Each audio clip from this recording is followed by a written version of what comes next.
Welcome back everyone. Next test पर आ जाइए। इससे पहले के जो 2 टेस्ट हैं उसमें हमने 30 प्रश्न करंट अफेयर्स के कवर किए थे। अब इसमें हम 31 से 50 तक देखेंगे।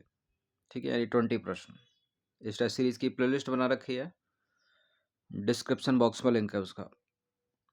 चलिए स्टार्ट करते हैं। अगला जो प्रश्न बनता है वो है, मानव विकास सूचकांक 2025 के संदर्भ में कौन सा कथन सही है? आइसलैंड का प्रथम स्थान है। भारत का एचडीआई मान 0.685 है, जो गंभीर श्रेणी में आता है। प्रश्न पूछने का तरीका कुछ भी हो सकता है। चर्चा इस पर पहले भी टेस्ट में हो चुकी है। एचडीआई इंडेक्स 2025 में अगर भारत का स्थान पूछ ले तो 130वां है। ठीक है, और भारत का जो एचडीआई स्कोर बनता है वो है 0.8685। ये ठीक है, लेकिन गंभीर श्रेणी में नहीं है, मध्यम श्रेणी में है। इसकी वजह से पूरा कट जाएगा ये। आइसलैंड का प्रथम स्थान है, केवल पहला वाला ही सही है। मानव विकास सूचकांक 2025, ठीक है, यूएनडीपी की रिपोर्ट है ये। 193 देशों में भारत 130वें स्थान पर है। भारत का एचडीआई मान है 0.685, जो मध्यम श्रेणी में आता है, न कि गंभीर। ठीक है, पिछले वर्ष की तुलना में बेहतर है। जारीकर्ता संयुक्त राष्ट्र विकास कार्यक्रम, और शीर्ष देश की बात करें तो प्रथम स्थान पर आइसलैंड है। आइसलैंड का स्कोर है 0.972। दूसरा और तीसरा स्थान प्राप्त किया है नॉर्वे और स्विट्जरलैंड ने संयुक्त रूप से। दोनों का स्कोर है 0.970। ये स्कोर से भी प्रश्न बन जाता है। अगला प्रश्न है, पार्वती तिर्की को हिंदी भाषा के लिए साहित्य अकादमी युवा पुरस्कार 2025 से सम्मानित किया गया। उनके कविता संग्रह का नाम क्या है? देखिए, 23 भाषाओं में साहित्य अकादमी युवा पुरस्कार मिला है। ठीक है, और बाल पुरस्कार 24 भाषाओं में मिला है। युवा 23 में क्यों मिला? क्योंकि एक भाषा में नहीं मिला इस साल 2025 को, डोगरी में। तो पार्वती तिर्की को मिला हिंदी भाषा के लिए, और इनके उपन कविता संग्रह का नाम है फिर उगना। ठीक है, ऑप्शन नंबर सी है इसका आंसर। साहित्य अकादमी युवा पुरस्कार 2025 की घोषणा जून 2025 में हुई, जिसमें हिंदी के लिए पार्वती तिर्की को उनके कविता संग्रह फिर उगना के लिए पुरस्कार मिला। ठीक है, मुख्य विजेता देख लेते हैं कुछ भाषाओं में जिनके पूछे जाने की संभावना सबसे ज़्यादा रहती है। हिंदी में पार्वती तिर्की को मिला है फिर उगना के लिए कविता संग्रह है। मैथिली में मिला है नेहा झामड़ी को बनारस आ हम के लिए कविता संग्रह है। अंग्रेजी में मिला है अद्वैत कुत्तारी को। ठीक है, और इनके उपन्यास का नाम है Siddharth the boy who become the Buddha. ठीक है, ये उपन्यास है। और उर्दू में मिला है नेहा रुबाब को, और इनके उपन्यास का नाम है मजहरुल हक तहरीक ए आज़ादी ए हिंद का फरामोश करद कायद। ठीक है, इतना याद रखिएगा। यह जो पुरस्कार है वो 35 वर्ष से कम आयु के युवा लेखकों को दिया जाता है। डोगरी भाषा में इस वर्ष कोई पुरस्कार घोषित नहीं किया गया, इसलिए 23 की गिनती बनती है। वैसे 24 में मिलता है। इन सभी टेस्ट की आप फुल टेस्ट सीरीज से जुड़ सकते हैं। नंबर है इस पर कॉल या व्हाट्सअप करके। एक छोटा सा अमाउंट है पूरे साल भर के लिए। इतना कम इसलिए रखा है ताकि सभी लोग इसको इजीली अफोर्ड कर सकें। अगला प्रश्न बनेगा, देखिए कुछ प्रश्न में जो है बड़ी सी एक्सप्लेनेशन होती है, लेकिन उसका छोटा सा एक सार निकलता है।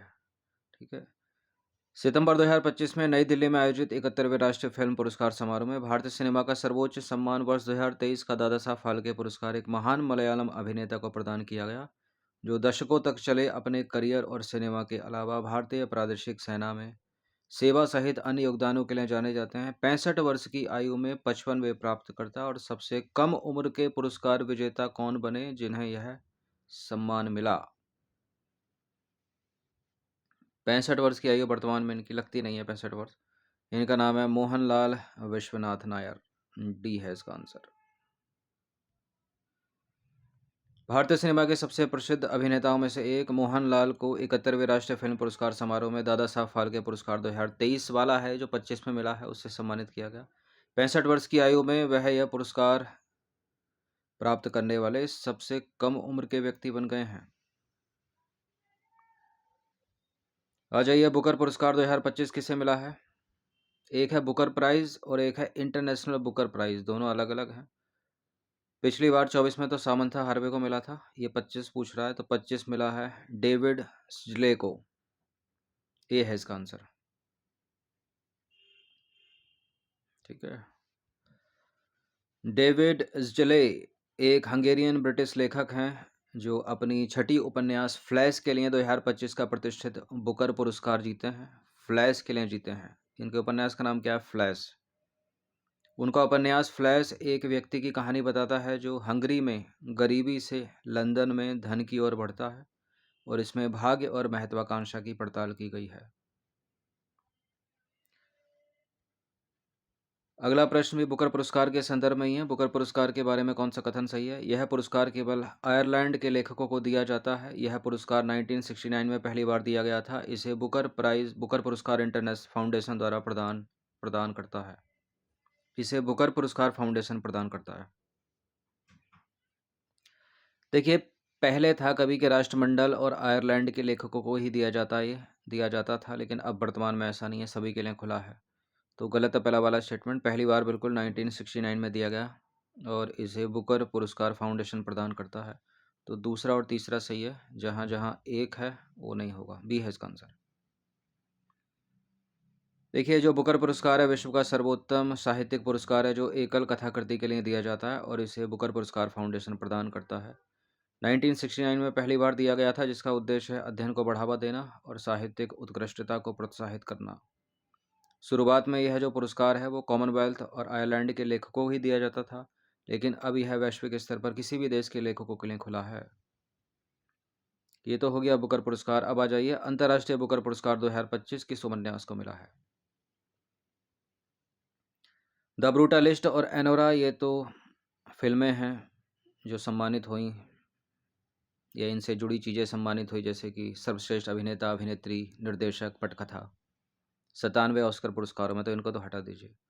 फ्लैश का पता चल गया आपको। बुकर प्राइज है, और इंटरनेशनल बुकर प्राइज है हार्ट लैम्प। डी है इसका आंसर। बानू मुश्ताक द्वारा लिखित लघु कहानी संग्रह हार्ट लैम्प, जिसका दीपा भारती द्वारा अंग्रेजी में अनुवाद किया गया, वर्ष 2025 अंतर्राष्ट्रीय बुकर पुरस्कार जीतने वाली पहली कन्नड़ कृति बन गई, जो भारतीय क्षेत्रीय साहित्य के लिए एक ऐतिहासिक उपलब्धि है। ठीक है। तो Heart Lamp International Booker Prize, flash Booker Prize 2025। Mission 100% railway विद्युतीकरण के तहत भारतीय रेलवे ने नवंबर 2025 तक कितने प्रतिशत विद्युतीकरण करके एक बड़ी उपलब्धि हासिल की है? 99.2%। ए है इसका आंसर। एक्सप्लेनेशन बड़ी है, इसलिए तीव्र गति से चल रहे हैं थोड़ा।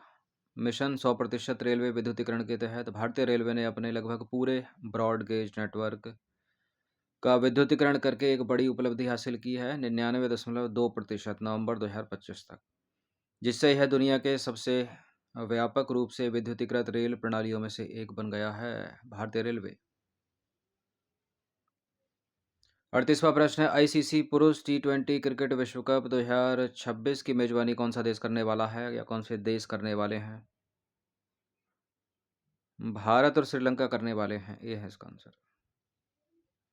आईसीसी पुरुष T20 विश्व कप 2026 का आयोजन भारत और श्रीलंका में संयुक्त रूप से किया जाएगा, 7 फरवरी से 28 मार्च तक। लगभग एक महीने हो गया। 39वां प्रश्न है, सिपरी की 2025 की रिपोर्ट के अनुसार 2024 में दुनिया का सबसे बड़ा हथियार आयातक देश कौन रहा? भारत या यूक्रेन? यूक्रेन रहा है। ए है इसका आंसर।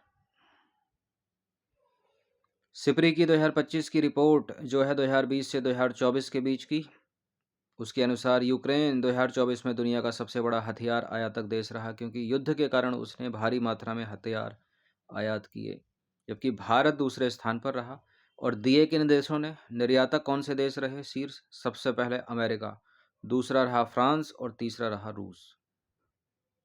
ठीक है। प्रश्न आयातक निर्यातक किसी पर भी बन सकता है। 40वां प्रश्न है, 20 दिसंबर 2025 को आवासन और शहरी कार्य मंत्रालय ने कौन सा स्वच्छ सर्वेक्षण जारी किया? 10वां। आवासन और शहरी कार्य मंत्रालय ने 10वां स्वच्छ सर्वेक्षण लॉन्च किया। स्वच्छ सर्वेक्षण 2025-26 की थीम अगर पूछ ले तो स्वच्छता की नई पहल, बढ़ाएं हाथ करें सफाई। ठीक है, बढ़ाएं हाथ करें सफाई। इन सभी टेस्ट की आप फुल टेस्ट पीडीएफ से जुड़ सकते हैं, नंबर इस पर कॉल या व्हाट्सअप करके। ये सीरीज़ भले यूपीपीएससी पीसीएस के लिए चल रही है, बल्कि ठीक है, लेकिन किसी भी स्टेट के पीसीएस के लिए इम्पोर्टेंट है, दूसरे एग्जाम्स के लिए भी इम्पोर्टेंट है, जैसे रेलवे के एग्ज़ाम हो गए, यूपीएसआई हो गया, वगैरह वगैरह। 41वां प्रश्न, 2026 और 2030 के राष्ट्रमंडल खेलों की मेजबानी क्रमशः कौन से देश करने वाले हैं? देखिए, फ़ोटो देख के पता चल गया होगा आपको कि कॉमनवेल्थ गेम 2026 तो ग्लासगो में होगा, ठीक है, लेकिन 30 का कहाँ होगा? तो ग्लासगो स्कॉटलैंड में है, तो सी बन रहा है इसका। 30 का होगा भारत में, सी है इसका आंसर।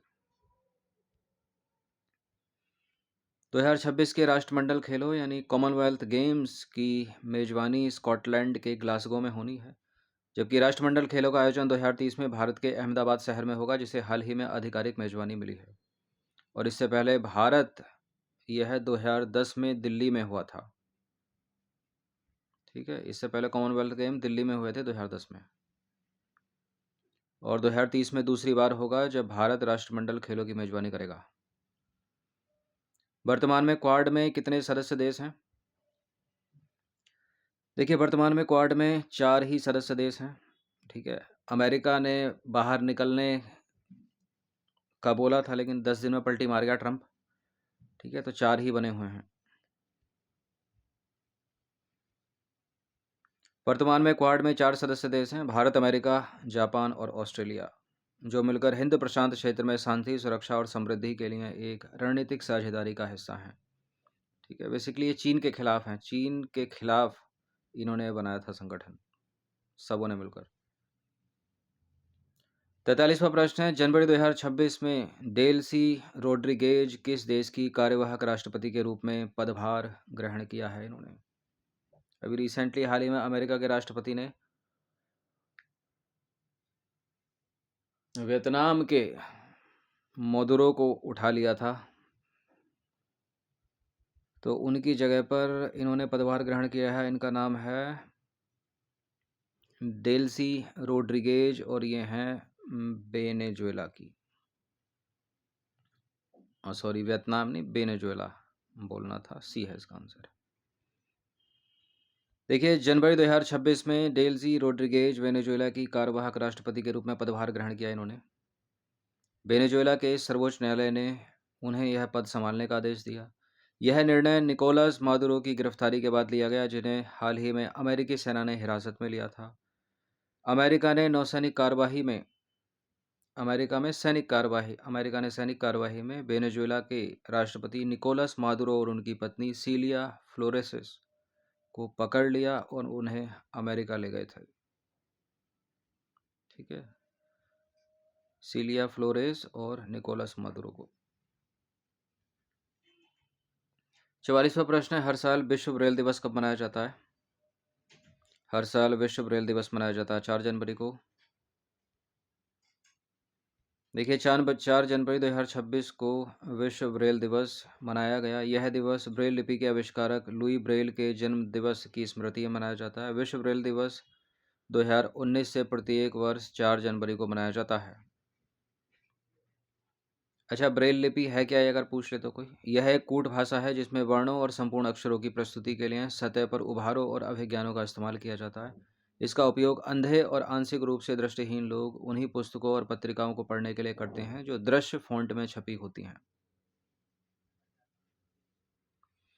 हर साल राष्ट्रीय पक्षी दिवस यानी नेशनल बर्ड डे कब मनाया जाता है? ये 5 जून को मनाया जाता है, 5 जनवरी को मनाया जाता है, सॉरी, डी है इसका आंसर। 5 जनवरी 2026 को राष्ट्रीय पक्षी दिवस मनाया गया। इस दिवस की स्थापना वर्ष 2002 में एवियन वेलफेयर कोएलिशन द्वारा की गई थी और यह दिवस पक्षियों के संरक्षण के बारे में जागरूकता बढ़ाने के लिए मनाया जाता है। आतंकवाद निरोधी सम्मेलन 2025 के संदर्भ में कौन सा कथन सही है? इसका आयोजन दिसंबर 2025 में नई दिल्ली में हुआ। केंद्रीय रक्षा मंत्री ने इसका उद्घाटन किया। आतंकवाद निरोधी सम्मेलन का आयोजन दिसंबर 2025 में बिल्कुल नई दिल्ली में हुआ, लेकिन केंद्रीय गृह मंत्री ने इसका उद्घाटन किया, ना कि रक्षा मंत्री ने। अमित शाह ने इसका उद्घाटन किया था, दूसरा गलत है। 26 दिसंबर 2025 को केंद्रीय गृह एवं सहकारिता मंत्री अमित शाह द्वारा नई दिल्ली में आतंकवाद निरोधी सम्मेलन का उद्घाटन किया गया। यह 2 दिवसीय सम्मेलन था, 26 से 27 दिसंबर 2025 तक चला। भारत सरकार के गृह मंत्रालय के अंतर्गत राष्ट्रीय जांच एजेंसी यानी NIA द्वारा आयोजित किया गया। 47वां प्रश्न, दो स्टेटमेंट वाला क्या है? दिसंबर 2025 में भारतीय खगोलविदों द्वारा अलकनंदा नामक एक विशाल एवं सुविकसित सर्पिल गैलेक्सी की खोज की गई। वैज्ञानिकों के अनुसार अलकनंदा लगभग 12 अरब वर्ष पुरानी आकाशगंगा है, जो उस समय की है जब ब्रह्मांड केवल 1.5 अरब वर्ष का था। कौन सा सही है इसमें? ये हैं दो वो खगोलविद जिन्होंने अलकनंदा नामक एक विशाल एवं सुविकसित सर्पिल गैलेक्सी की खोज की है। बिल्कुल करेक्ट है दोनों के दोनों कथन। इस बार आंसर होगा ए, क्योंकि 1 और 2 दोनों ए में है। ठीक है। दिसंबर 2025 में पुणे स्थित राष्ट्रीय रेडियो खगोल भौतिकी केंद्र टाटा मूलभूत अनुसंधान संस्थान के शोधकर्ताओं ने एक विशाल एवं सुविकसित सर्पिल गैलेक्सी की खोज की है। भारतीय खगोलविदों के द्वारा इस गैलेक्सी या आकाशगंगा को अलकनंदा नाम दिया गया है, क्योंकि भारत में एक नदी का भी नाम है। इसकी खोज जो है वो अमेरिकी अंतरिक्ष एजेंसी नासा के जेम्स वेब स्पेस टेलीस्कोप की सहायता से की गई है। वैज्ञानिकों का मानना है कि अलकनंदा लगभग 12 अरब वर्ष पुरानी आकाशगंगा है, जो उस समय की है जब ब्रह्मांड यानी हमारा ये यूनिवर्स है 1.5 अरब वर्ष का था केवल।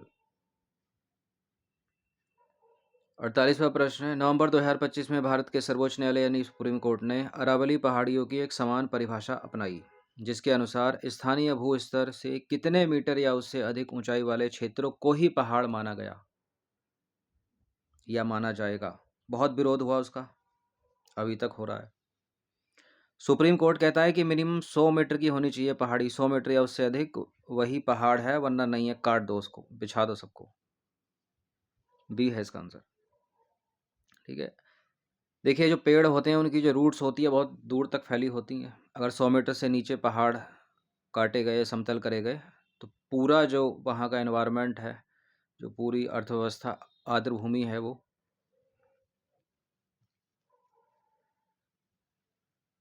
उसको क्षति पहुंचेगी। ठीक है। आर्द्र भूमि नहीं, जो पूरी बायोडाइवर्सिटी है, ठीक है, जैव विविधता है, वो बर्बाद हो जाएगी। नवंबर 2025 में भारत के सर्वोच्च न्यायालय ने सुप्रीम कोर्ट ने अरावली पहाड़ियों की एक समान परिभाषा अपनाई, जिसके अनुसार स्थानीय भूस्तर से 100 मीटर या उससे अधिक ऊंचाई वाले क्षेत्रों को पहाड़ माना गया या पहाड़ी माना गया। 100 मीटर का ये जो नियम है बड़े क्षेत्रों को बाहर कर देता है। ठीक है, क्योंकि बहुत सारी पहाड़ियाँ होंगी जो 100 मीटर से नीचे की होंगी, लेकिन बायोडाइवर्सिटी तो वहाँ भी पनप रही है अच्छे से, जिससे भूजल जैव विविधता और मरुस्थलीकरण नियंत्रण पर खतरा बढ़ सकता है, और यह परिदृश्य स्तरीय पुनर्स्थापना की आवश्यकता को रेखांकित करता है। बहुत विरोध हो रहा है इसका, अभी तक हो रहा है। अगला प्रश्न है, हाल ही में पुरातत्वविदों के द्वारा कहाँ पर भारत की सबसे बड़ी गोलाकार भूल भुलैया का पता लगाया गया है? पत्थर की है ये, महाराष्ट्र है इसका आंसर। देखिए, हाल ही में पुरातत्वविदों के द्वारा महाराष्ट्र के सोलापुर जिले के बोरामानी घास के मैदानों में स्थित भारत की सबसे बड़ी गोलाकार भूल भुलैया का पता लगाया गया है। यह लगभग 50 × 50 फीट व्यास वाली 15 चक्रों वाली पत्थर की संरचना है। विशेषज्ञों का मानना है कि यह संरचना करीब 2000 वर्ष से भी अधिक पुरानी है। इसका संबंध सातवाहन राजवंश काल के दौरान भारत रोमन व्यापार से जोड़ा जा रहा है। तो महाराष्ट्र का नाम याद रखिएगा, सोलापुर डिस्ट्रिक्ट। अगला प्रश्न है, 50वां प्रश्न है, फिडे विश्व रैपिड शतरंज चैंपियनशिप 2025 महिला वर्ग का खिताब किसने जीता? महिला वर्ग का खिताब जीता है एलेक्जेंड्रा गोर्याचकिना। ठीक है, ऑप्शन नंबर सी है इसका आंसर।